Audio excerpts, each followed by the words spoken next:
बिस्मिल्लाहिर्रहमानिर्रहीम। अस्सलाम वालेकुम नाज़रीन, आप यूट्यूब चैनल देख रहे हैं, मैं इमरान खान हूँ। सबसे पहले तो इमरान खान साहब का जो स्टेटमेंट है जो ऑफिशियली उनके ट्विटर अकाउंट से जारी हुआ वो मैं आपके सामने रखता हूँ। लेकिन जो सहाफ़ी इमरान खान साहब को मिले हैं उनसे जो खबरें बाहर आ रही हैं वो इससे मुख्तलिफ हैं। वो ये कह रहे हैं कि इमरान खान साहब ने जेल में जो बातें की वो इससे बहुत ज़्यादा सख्त थी, और जो पाकिस्तान तहरीक इंसाफ के सोशल मीडिया ने इमरान खान साहब का स्टेटमेंट सोशल मीडिया पे यानी एक्स के ऊपर जारी किया वो उतना सख्त नहीं है जितनी सख्त बात इमरान खान साहब ने की है। अब इन दोनों में फ़र्क क्या है मैं आपको बाद में बताता हूँ। पहले देखें इमरान खान क्या कह रहे हैं। तमाम पाकिस्तानियों को मुल्क पर मुसल्लत जुल्म के निज़ाम के ख़िलाफ़ हकीकी आज़ादी की तहरीक का हिस्सा बनना चाहिए ताकि हम हकीकी मानों में एक आज़ाद कौम बन सकें। हम यकजा होकर मुकाबला करेंगे तो ये जुल्मत का निज़ाम ज़रूर ज़मीन बोस होगा। 5 अगस्त को शुरू होने वाली तहरीक इस वक्त तक जारी रहेगी जब तक मुल्क में जमहूरियत अपनी असल रूह के साथ बहाल नहीं हो जाती। अब अवाम निडर हो चुके हैं, हर खौफ का बुत टूट चुका है। 5 अगस्त के बाद 14 अगस्त की तारीख भी इस सिलसिले में अहम तरीन है। 14 अगस्त 1947 को हमने बैरूनी गुलामी से आज़ादी हासिल की थी। अब हमें गुलामी की इससे भी बदतर सूरत हाल का सामना है जहाँ तमाम इदारों को अपाहिज करके सारे बुनियादी हुकूक मुअत्तल कर दिए गए हैं।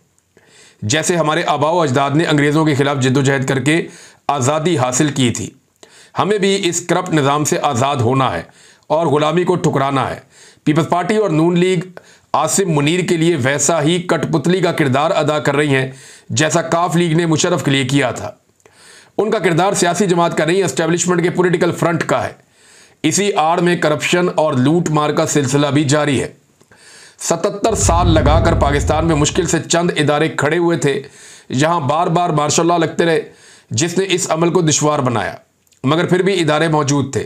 लेकिन आसिम मुनीर के मार्शल लॉ ने सिर्फ अपने इक़्तिदार की तवालत के लिए इन इदारों को भी एक एक करके तबाह कर दिया है। सबसे पहले इंतखाबी फ्रॉड करके अवाम का वोट चोरी किया गया और चोरों को मुल्क पर मुसल्लत करके जमहूरियत का खात्मा किया गया। फिर मीडिया का गला घोंट दिया गया, मुल्क में बदतरीन सेंसरशिप लगाई गई और अब अदलिया को 26वीं आईनी तरमीम करके एक सरकारी इदारा बना दिया गया है। ऊपर से लिखी लिखाई सज़ाएं जजेस के हाथ में थमा दी जाती हैं। जज खुद उसका एतराफ़ करते हैं कि हमारे हाथ में कुछ नहीं है, जो हमें थमा दिया जाता है हम इसी पर साइन करके दे देते हैं। इस वक्त मुल्क में अदलिया मुकम्मल मफलूज है। यहाँ कैंगरू कोर्ट्स चल रही हैं जो हर तरह से कानून की धज्जियाँ बखेर रही हैं। इन अदालतों से इंसाफ की कोई तवक्को नहीं है। ये अदालतें कानून की नहीं सिर्फ आसिम लॉ की पैरवी करती हैं। इसी के मुताबिक सब ट्रायल चलेंगे और सजाएं होंगी। ये सब ट्रायल ऑन रिकॉर्ड हैं। आज नहीं तो कल सब पर हकीकत अयां होगी कि किस जज ने इंसाफ की पैरवी के बजाय यजीदे वक्त की पैरवी की। रावलपिंडी, लाहौर, सरगोदा और फैसलाबाद की अदालतों के जरिए हमारे पार्टी रहनुमाओं, मेंबरान असेंबली और कारकुनों को झूठे केसेस में सजाएं दिलवाकर हमारी तहरीक का रास्ता रोकने की एक और नाकाम कोशिश की गई है। हक परस्ती की पादाश में सजाओं की हकदार ठहरने वाली पार्टी लीडरशिप और कारकुनान को खुसूसी खराज तहसीन पेश करता हूँ। सिकंदर सुल्तान राजा ने हाई कोर्ट की अपीलों का इंतजार किए बगैर हमारे मेंबरान असेंबली को नाअहल करार दिया। तारीख जब लिखी जाएगी सिकंदर सुल्तान राजा का नाम स्याह तरीन हरूफ में दर्ज होगा। इस शख्स ने 1.5 साल में 17 सीटों वाली जमात को 2/3 अक्सरियत दिलवाने में सबसे अहम किरदार अदा किया है। मुल्क का निज़ाम इनके हाथ में दे दिया गया है जिन्होंने अवाम का वोट और पैसा दोनों चुराया।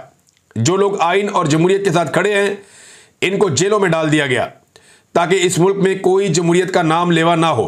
हमारे जो मेंबरान असेंबली नाजायज़ तरीके से नाअहल किए गए उनकी जगह ज़िमनी इंतखाबात में किसी को खड़ा नहीं किया जाएगा, क्योंकि इन लोगों ने कई तरह की मुश्किलात झेल कर इंतखाब लड़ा था और मुसलसल तहरीक इंसाफ के साथ खड़े रहे। लिहाजा ज़िमनी इंतखाबात में तहरीक इंसाफ हिस्सा नहीं लेगी। अली अमीन को वाज़ेह पैगाम देता हूँ कि खैबर पख्तूनख्वा और कबायली इलाकों में वफाक को एक और फौजी ऑपरेशन की हरगिज़ इजाज़त नहीं देनी चाहिए। फ़ौज और अवाम के आमने सामने आने से फ़ौज का इदारा तबाह होता है। ऑपरेशन किसी मसले का हल नहीं है, वहाँ के निज़ाम के मुताबिक बातचीत से मसाइल हल करें। अफ़गानिस्तान हमारा मुसलमान हमसाया मुल्क है, उनके साथ भी ताल्लुकात बेहतर होने चाहिए और मसाइल पर बैठ कर बात करनी चाहिए। ये इमरान खान साहब का स्टेटमेंट जो है ये उनके ट्विटर हैंडल पे शेयर किया गया, लेकिन कुछ चीज़ें ऐसी हैं जो वहाँ शेयर नहीं की गई और पीटीआई ने थोड़ा गुरेज किया। यानी इमरान खान साहब ने सहाफ़ियों के बकौल ये कहा कि अगर गंडापुर एस्टेब्लिशमेंट के सामने स्टैंड नहीं ले सकता और ऑपरेशन को नहीं रोक सकता तो फिर वो इस्तीफ़ा देकर किसी और को मौका दे जो स्टैंड ले और ऑपरेशन को रुकवा सके। एक तो सहाफ़ियों ने यह बात बताई कि अली अमीन गंडापुर के लिए बड़े सख्त अल्फाज इमरान खान साहब के कि अगर वो ऑपरेशन नहीं रोक सकता तो फिर इस्तीफ़ा दे, किसी और को मौका दे, वो आके रोक ले ऑपरेशन। और अगर एस्टेब्लिशमेंट के सामने स्टैंड नहीं ले सकता तो फिर किसी ऐसे को मौका दे जो आगे स्टैंड ले सके। एक तो स्टेटमेंट ये रिपोर्ट हुआ जो कहा गया, और दूसरी एक और चीज़ कि खैबर पख्तूनख्वा में ऑपरेशन आसिम मुनीर एक प्लान के तहत करवा रहा है ताकि खैबर पख्तूनख्वा में पीटीआई को ख़त्म किया जा सके। एएनपी भी खैबर पख्तूनख्वा में ऐसे ही ख़त्म हुई थी, एक प्लान के तहत पीटीआई को ख़त्म करने की कोशिश हो रही है। आसिम मुनीर जिन्हें लेकर आया वो हारे हुए लोग हैं, ये भी जनाब इमरान खान साहब ने कहा, और ये इमरान खान साहब का टोटल स्टेटमेंट था। अब अली अमीन गंडापुर साहब ने उसके बाद एक स्टेटमेंट दिया। एक तो उन्होंने इमरान खान साहब के आखिरी पैराग्राफ को रिपीट किया जिसमें यह चीज़ नहीं है कि अली अमीन गंडापुर किसी ऐसे को मौका दे जो एस्टेब्लिशमेंट के सामने स्टैंड ले पाए और जो ऑपरेशन को रोक पाए या ऑपरेशन होने से मना कर पाए। तो अब ये वाली बात तो इसमें थी नहीं, लेकिन फिर भी गंडापुर साहब ने इमरान खान साहब का आखिरी पैराग्राफ उठा के लगा दिया जिसमें इमरान खान साहब ने कहा जी कि ऑपरेशन मसले का हल नहीं है और फौजी ऑपरेशन जो है वो नहीं होना चाहिए, ऑपरेशन की इजाज़त हरगिज़ नहीं देनी चाहिए। तो अली अमीन गंडापुर साहब ने उसके बाद लिखा, खान साहब आपकी सोच को समझते हुए खैबर पख्तूनख्वा में हमने कबायली जरगे शुरू कर दिए हैं। 2 अगस्त 2025 को भी वो कह रहे हैं जी हमने ये अब बता रहे हैं कि वज़ीर आला खैबर पख्तूनख्वा की मेज़बानी में ऑल पार्टीज़ कॉन्फ्रेंस के बाद अमन व अमान से मुताल्लिक़ इलाकाई जरगों के इनेकाद का सिलसिला शुरू कर दिया गया है और वज़ीर आला हाउस में एक जरगा मुनक़्क़द किया गया है। ज़िला खैबर और औरंगज़ेब के ट्राइबल सब डिवीज़न और वहाँ के जो ब्यूरोक्रेट हैं उन सबको शामिल किया गया है। कबायली अमायदीन को और 6 मेंबरान कौमी और सूबाई असम्बली को शामिल किया गया है। एक सेनेटर को भी इसमें शामिल किया गया है। और इसके बाद वज़ीर आला के मुशीर बराए इत्तलात और चीफ सेक्रेटरी आईजी पुलिस के अलावा मुतल्लिका कमिश्नर डिप्टी कमिश्नर भी जरगे में मौजूद थे। अब ये वो बता रहे हैं जनाब हम तो जरगे कर रहे हैं और हमने अमन बहाल करना है और तरक्की से मुंसलिक करना है। मादनियात जो हैं वो किसी भी किस्म के वसाइल जो हैं वो ना मांगे गए हैं, ना किसी को हम देंगे और ना दिए जा रहे हैं। जरगे को तमाम तर ताउन और वसाइल फराम किए जाएंगे।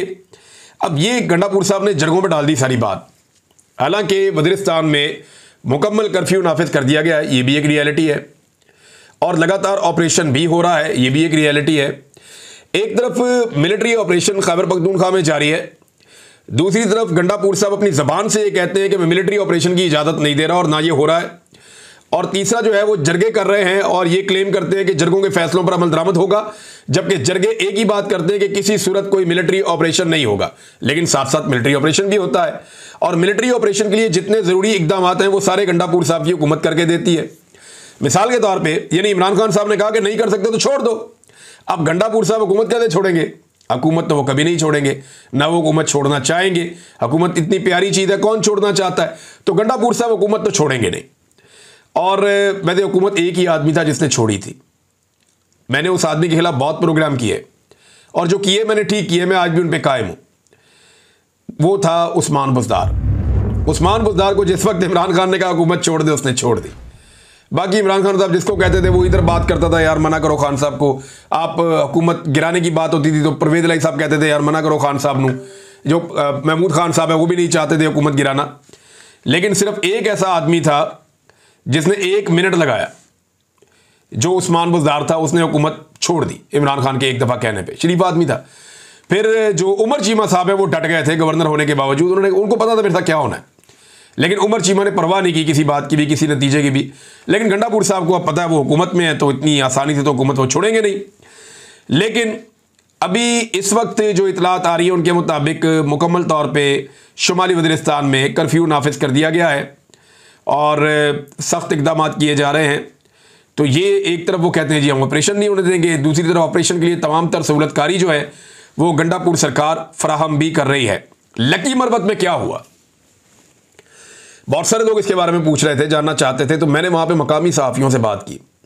मेरी 3 सहाफ़ियों से बात हुई और मैंने सारी इन्फॉर्मेशन कलेक्ट की कि लकी मरबत में जो मासूम बच्चे शहीद हुए उन्हें किसने शहीद किया और कैसे किया गया। ये दो अलग अलग वाक़यात हैं। एक वाक़या होता है एक गांव में और वहां पे एक घर के ऊपर ड्रोन हमला होता है। सिक्योरिटी ज़राए बाद में कहते हैं जी ये ड्रोन आके गिर गया है और ये कोई क्वाड कॉप्टर है और ये कोई दहशतगर्दों का था, यहाँ आके गिर गया, तो इसकी कोई कंफर्मेशन हुई नहीं। यानी जो सहाफ़ी हैं उन्होंने कहा जी ये क्वाड कॉप्टर और वो जो गलती से गिरने वाला वो मामला नहीं है, ये ड्रोन अटैक था। जो सिंपल हमें समझ आ रहा है ये ड्रोन अटैक था और जो इसकी FIR दर्ज हुई वो भी नामालूम ड्रोन अटैक की ही एक FIR दर्ज हुई है।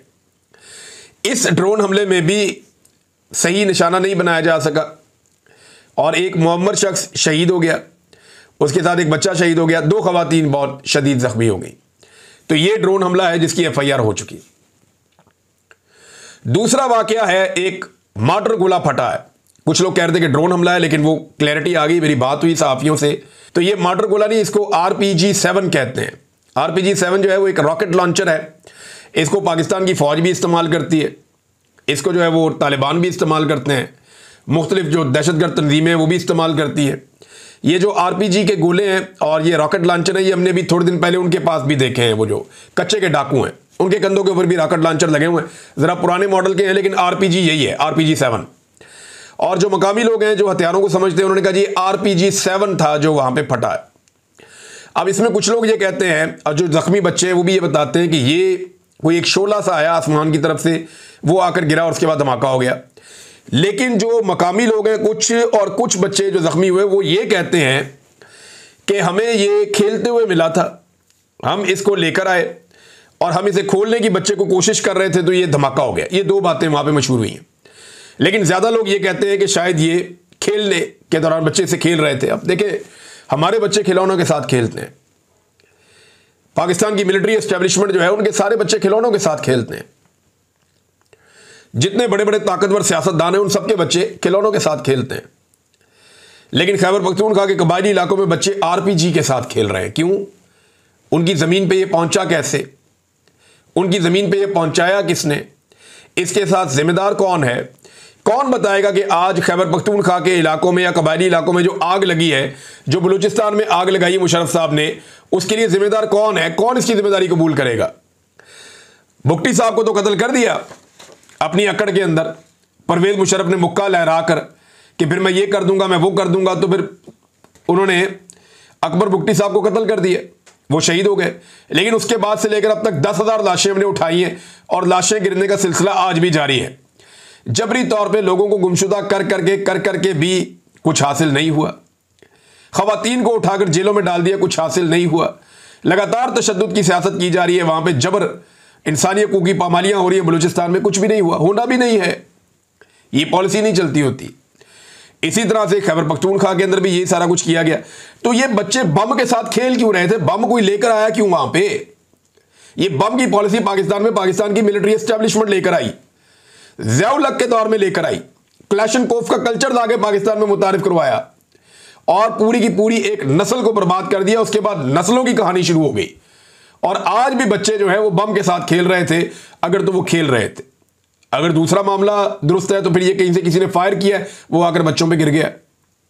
लेकिन ज़्यादा लोग ये कह रहे हैं कि ये इनको कई बच्चों को मिला है बम, वो इसको लेकर आए, ये रॉकेट लॉन्चर का जो बम है, और इसको वो कई बच्चे खोल रहे थे और धमाका हो गया। अब इसमें 2 साल से लेकर तो 11-12 साल तक के बच्चे हैं, 5 जो शहीद हो गए। 3 बच्चों की हालत इंतहाई तशवीशनाक बताई जा रही, जिनमें एक 2 साल का बच्चा है जिसके सर के अंदर पट्टी बंधी हुई है। खुद वो जर्नलिस्ट देख कर आया, उसने कहा जी उसकी जान बहुत खतरे में, वो बच्चा अनकॉन्शियस है, नहीं पता उसके साथ अब क्या होगा। तो नादरीन, ये है वो सूरत-ए-हाल जो मैंने आपके सामने शेयर कर दी। इसमें एक जो ड्रोन हमला वो भी मैंने आपको बताया। अब इमरान खान साहब के बेटों के हवाले से जो फाइनल खबर आई वो ये आई कि उन्होंने वीज़े अप्लाई किए हुए हैं और उनके ट्रैकिंग आईडीज़ भी आ गए हैं, बल्कि मैंने इसको सोशल मीडिया पे शेयर भी किया था। इमरान खान साहब के दोनों बेटों के ट्रैकिंग आईडीज़ मौजूद हैं जो उन्होंने वीज़े अप्लाई किए हैं पाकिस्तानी एम्बेसी में, और दोनों ट्रैकिंग आईडीज़ एक सलमान का है और एक कासिम का है। लेकिन इसके बावजूद हुकूमत पाकिस्तान की जानिब से दोनों को वीज़े जारी नहीं किए जा रहे। अब ये दोनों के ट्रैकिंग आईडीज़ यानी मैं आपको ये शो भी कर देता हूँ, ये आप देख लें अपनी स्क्रीन पे, और ये पाकिस्तान तहरीक इंसाफ ने भी मेरे ख्याल में अब बता दिया है। तो ये उनके दोनों बेटे वो पाकिस्तान आना चाहते हैं, लेकिन उन्हें आने से रोका जा रहा है। वो हुकूमत जो उन्हें पहले चैलेंज करती थी अब उन्हें आने नहीं दे रही। नाज़रीन, जो अमेरिकन डॉक्टर्स की तंजीम है उन्होंने न्यूयॉर्क टाइम के अंदर एक इश्तिहार छापा इमरान खान साहब के हवाले से, ताकि अमेरिका में वो इम्पैक्ट क्रिएट कर सकें। तो इमरान खान की जो कैद है, जुल्म है, बर्बरियत है, उसके ऊपर आसिम मुनीर साहब के बारे में जो इमरान खान साहब का स्टेटमेंट है कि अगर मुझे जेल में कुछ हो गया तो फिर जिम्मेदार आसिम मुनीर साहब होंगे। फिर साथ में बताया गया कि इमरान खान साहब की 2 साल जेल कैसी रही, बिजली बंद की गई, तंगो तारीख जगह पे रखा गया, 6x8 का एक सेल है, किस तरह की वो ज़िंदगी गुजारते हैं, और 22 घंटे उन्हें बाहर रोशनी में खुला नहीं छोड़ा जाता, खुली हवा में उन्हें अंदर बंद किया जाता है, उनसे इंफॉर्मेशन ले ली जाती है, यानी उनसे ज़राए बंद कर दिए जाते हैं, अखबारात या टेलीविज़न ये बंद कर दिए जाते हैं। कई महीने उनकी फैमिली के साथ मुलाकात नहीं करवाई जाती, पार्टी की लीडरशिप से मुलाकात नहीं करवाई जा रही। तो ये सारा कुछ बताया जो कुछ इमरान खान साहब के साथ हो रहा है, और जो कुछ जिस तरह मनसूबा बनाया गया है, जिस तरह गैर कानूनी तरीके से उनके ऊपर केसेस चलाए गए हैं, और इमरान खान साहब इसके लिए किसको जिम्मेदार समझते हैं। तो वो स्टेटमेंट भी इमरान खान साहब का लगाया गया कि वो हाफिज सैयद आसिम मुनीर को जिम्मेदार समझते हैं इस सारी सूरत हाल के लिए। तो नाज़रीन, एक और ख़बर मैं आपके साथ शेयर करता हूँ, ये ज़रा आप देखें। ये हमारे दोस्त हैं ज़ईम लगारी साहब। ये गए जनाब लाहौर में नून लीग के जलसे में। इनको पहले ISI उठाकर दे गई थी ज़ईम लगारी साहब को, इसलिए कि इन्होंने मरीम नवाज के खिलाफ खबर दी थी, और ये अभी भी बात नहीं आ रहे।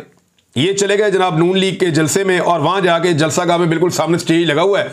नून लीग ने बड़ी तैयारियाँ की, बड़े स्पीकर लगाए, माइक लगाए, म्यूज़िक लगाया, बहुत लाइटिंग शाइटिंग की, बड़ा बंदोबस्त किया नून लीग ने। जनाब अगस्त का महीना शुरू हो गया, हम एक जलसा करेंगे, तगड़ा जलसा करेंगे।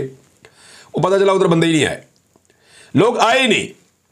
अब जिन लोगों ने आकर वहाँ तकरीर कर दी थी वो लोग गायब हो गए। उन्होंने कहा दफ़ा करो यार, ये कुछ जलसा है, यहाँ अगर हम खड़े हो गए और हमारी वीडियो बन गई तो हमारी तो बेइज्जती हो जाएगी कि अवाम है नहीं, तो हम तकरीर किस बात की करें। तो नून लीग का जलसा गया बढ़, फारग हो गया। अब ज़ईम लगारी साहब ने देखा कि वहाँ पे जो कारकुन खड़े हैं, वहाँ कोई 30-40 लोग खड़े थे। पूरा जलसा बंदोबस्त बहुत पूरे जलसे का है, लेकिन 40-50 लोगों से ज़्यादा नज़र नहीं आ रहे। कुछ इक्का दुक्का पुलिस वाले भी खड़े थे, सिक्योरिटी देने के लिए वहाँ पे आसपास फिर रहे थे। तो उन्होंने ना जो मकामी जो वहाँ पे लोग खड़े हुए थे उनसे जानना चाहा कि यार आपकी क़यादत किधर है, जलसागाह आप पहुँच गए हैं, जलसागाह बन गई है, सामने क़यादत मौजूद नहीं है, तकरीर कोई क्यों नहीं कर रहा, और ये क्या हो रहा है यहाँ पे। तो जिस बंदे के मुंह के आगे उन्होंने माइक किया, हर बंदे ने कहा जी कि हम तो इनका तमाशा देखने आए हैं। क्या मतलब, तुम किसके साथ हो? उन्होंने कहा जी हम इमरान खान के साथ हैं। यानी नून लीग के जलसे में जिन लोगों को बुलाया गया, जिन लोगों को लाया गया, वो सारे लोग भी जनाब किसके साथ हैं? इमरान खान के साथ हैं। और मुझे हैरत हो रही थी वो सारा सुन के कि आज नून लीग की ये दुर्गत बन गई है। देखें, PMLN की जो लीडरशिप है, नवाज शरीफ की फैमिली, उनको तो समझ नहीं आएगी। उन्होंने तो जो बात अब समझ ली है सियासत में, वो बूट पॉलिशी करेंगे अब हमेशा, और उन्हें अब मकबूलियत से गरज भी कोई नहीं है। उनकी तो लॉटरी लगी हुई है, जब तक लगी हुई है, और उन्होंने भाग जाना है सारा कुछ छोड़ छाड़ के। लेकिन जो असल मुस्लिम लीगी हैं, जो शुरू से मुस्लिम लीग के अंदर शामिल हैं, जिन्होंने मुस्लिम लीग के लिए कुर्बानियां दी हुई हैं, वो लोग या वो लीडर, वो तो ये सोच सकते हैं ना कि ये क्या कर दिया हमारी पार्टी के साथ। आज एक जलसा करने की कैपेसिटी नहीं छोड़ी। ज़ाती ताल्लुकात की बुनियाद पे कोई बंदे बुला ले तो बुला ले, अदरवाइज नज़रिए के ऊपर PMLN का कारकुन बाहर निकलने के लिए कारकुन बचा ही नहीं, लोग है ही नहीं। आप माइक निकालते हैं, लोग कहते हैं बाहर सड़कों के ऊपर, अक्सर मैंने इंटरव्यू करवाए, लोग कहते हैं जी हम PMLN में थे, अब हमें अच्छे नहीं लगते, हम इमरान खान को सपोर्ट करेंगे, क्योंकि वो डट कर खड़ा है पूरे सिस्टम के सामने और पाकिस्तान के लिए बात कर रहा है। तो सूरत हाल जो है ना वो बड़ी मुख्तलिफ हो गई है। नाज़रीन, एक और ख़बर है, ये ख़बर मैं आपके साथ शेयर करता हूँ, और ये बड़ी अजीबोगरीब और अफसोसनाक ख़बर है। नादिर बलोच साहब ने यह ख़बर दी है, और ये सुनने के बाद मुझे तो बड़ी तकलीफ़ हुई है। यानी जो कैदी होता है ना, वो तो बेचारा मजबूर होता है ना, उसको जो आप देते हैं खाने के लिए वो खा लेता है, उसको आप जो पीने के लिए पानी देते हैं वो पी लेता है, उसके बाद ऑप्शन कोई नहीं होती ना, वो आपकी कैद में है। आज़ाद तो नहीं है कि अपनी मर्ज़ी से कोई चीज़ खा ले या अपनी मर्ज़ी से कोई चीज़ पी ले।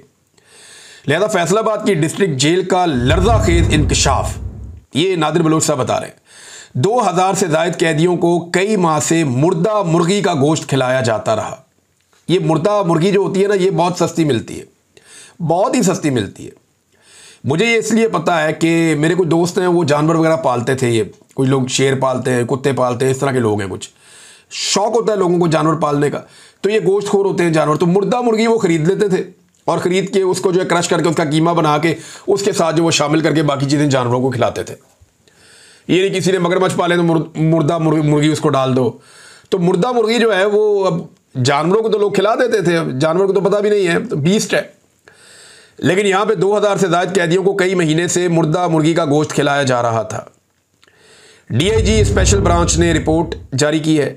रोज़ाना 5.5 मन गोश्त में से 3 मन मुर्दा मुर्गी शामिल होती थी, सिर्फ पैसे बचाने के लिए, क्योंकि मुर्दा मुर्गी का गोश्त जो है वो बिल्कुल आपको 20% पे मिल जाता है। जो असल कीमत है उसका 20%, 25% इतने में या इससे भी कम में आपको मुर्दा मुर्गी का गोश्त मिल जाता है, वरना उसको सिर्फ फेंकना ही होता है।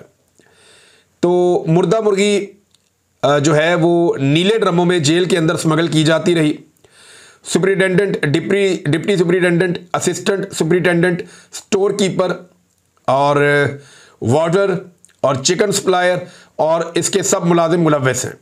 होम डिपार्टमेंट ने 30 जुलाई को सुपरिटेंडेंट और डिप्टी सुपरिटेंडेंट को मुअत्तल किया, लेकिन हैरानकुन तौर पर चंद घंटों में बहाल भी कर दिया गया। देखें ना, फैसलाबाद में जुल्म करवाने होते हैं एस्टेब्लिशमेंट ने, तो एस्टेब्लिशमेंट ने लोगों से इतने गंदे काम करवाए हैं कि अब ये बदमाश बन गए। अब इनको आप इनके ओहदों से नहीं हटा सकते। आप हटाएंगे तो फिर आपको लग पता जाएगा कि इनके पास सारे के सारे राज हैं, अब ये सबसे ही ब्लैकमेल होंगे। बहरहाल इनको बहाल कर दिया गया। ताहाल किसी अहलकार या सप्लायर के खिलाफ कोई महकमाना या कानूनी कार्रवाई नहीं हुई। अंदाजा लगाएं, कानून सिर्फ किताबों में रह गए। नादिर बलूच साहब ने खबर दी है। नादिर बलूच साहब जो हैं वो अच्छे जर्नलिस्ट हैं, मैं पहले भी इनकी कुछ खबरें कोट करता रहा हूँ, तो इस खबर में सदाकत है, तो ये बड़ी खौफनाक खबर है और बड़ी तकलीफ दे खबर है। इसके ऊपर एक्शन होना चाहिए, लेकिन पता नहीं कब होगा। अब तक के लिए इतने, अपना ख्याल रखिएगा, अपने चैनल का भी। अल्लाह हाफ़िज़।